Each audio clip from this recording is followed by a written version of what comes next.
Let's take a look at our top story this hour. And 2 months after being re-elected as France's president, Emmanuel Macron has lost his majority in the French parliament. Ahead of polling over the weekend, Macron had urged the country to deliver a solid majority for his centrist coalition. But a strong performance by an alliance on the left and by the far right has dashed those hopes. To get a majority in the French National Assembly, Macron needed to win at least 289 seats out of the available 577. However, his ensemble grouping won only 245. And even though the left coalition also failed to claim an outright majority, they are celebrating the outcome of this result.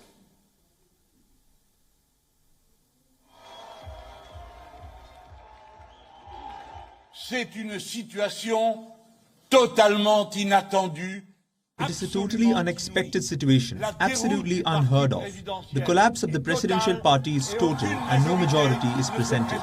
We have achieved the political objective that we had set ourselves in less than a month to bring down the one who with such arrogance had twisted the arm of the whole country, who had been elected without knowing what for. De faire tomber celui qui avec autant d'arrogance. All right, let's get some more analysis and break down some of these results with our correspondent in Paris, Ross Cullen, who's joining us live. Ross, thanks very much for being with us the morning after these results. Just walk us through how this election played out in France.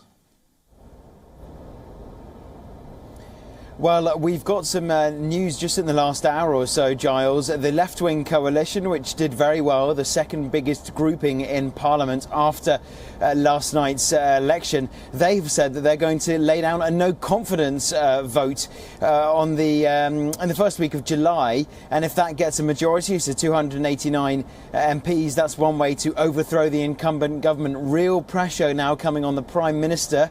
She managed to win her seat last night, but she's only been in the job for a month since being appointed by Emmanuel Macron after he himself won re-election. But overall, Giles, just disastrous election results for the Emmanuel Macron and his party from the majority, so his ensemble coalition, which brings together his party and some other allies as well. They have got 245 seats, so falling well short of the 289 that you need in the French Parliament in order to have a majority. He's now going to have to look to some of the opposition parties to maybe try to form a confidence and supply agreement, some kind of alliance.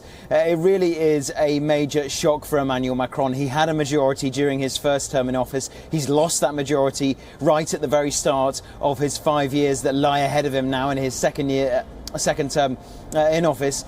In terms of the breakdown, a major success, a historic night for the far right, Marine Le Pen's party securing 89 MPs. They had 8 in 2017, so a huge rise, more than 10 times the number of MPs now for this new legislature.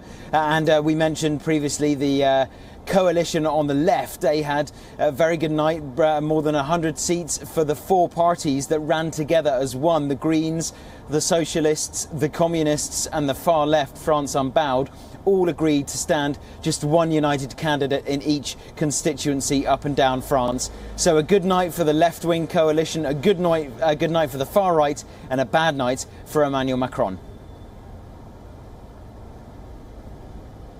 And Ross, you mentioned there that Macron had a majority in Parliament during his first term.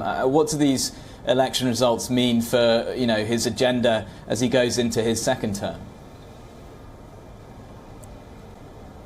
He's got quite a bold agenda. He's got a lot of domestic reforms he wants to get on with. He certainly cannot get on with those now, Giles. Looking at these election results, he's short of a majority that he needs to be able to pass those legislative reforms. He's going to have to work on maybe some kind of an alliance with the centre-right Conservatives, the Republican Party of former Presidents Jacques Chirac and Nicolas Sarkozy. He could maybe try to work on a policy-by-policy basis with the left, particularly when it comes to his green and environmental plans. There's certainly some that are attractive to the young socialist, green-minded voters that flocked to Jean-Luc Mélenchon's left-wing coalition.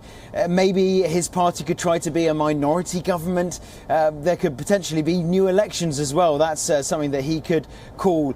So there are different ways that he can work through this, but it certainly is going to be a time now of negotiations, horse trading, a lot of recriminations, calls by the far left and the far right for new elections, for the Prime Minister to be replaced perhaps. She's only been in the job for a month, but already calls. Perhaps if he wants to form a coalition with the Conservatives, that then the Conservatives would have first dibs on calling in a new Prime Minister from the centre-right factions of the government. So a lot going on, a lot at stake. What is not going to be easy for President Macron is to try to get on with his reform agenda, because now he is facing such a division in Parliament. It's not going to be as easy as it was during his first term in office. All right, thanks, Ross, for that update from Paris. That was our correspondent, Ross Cullen, from the French capital, just giving us the latest on those election results in France.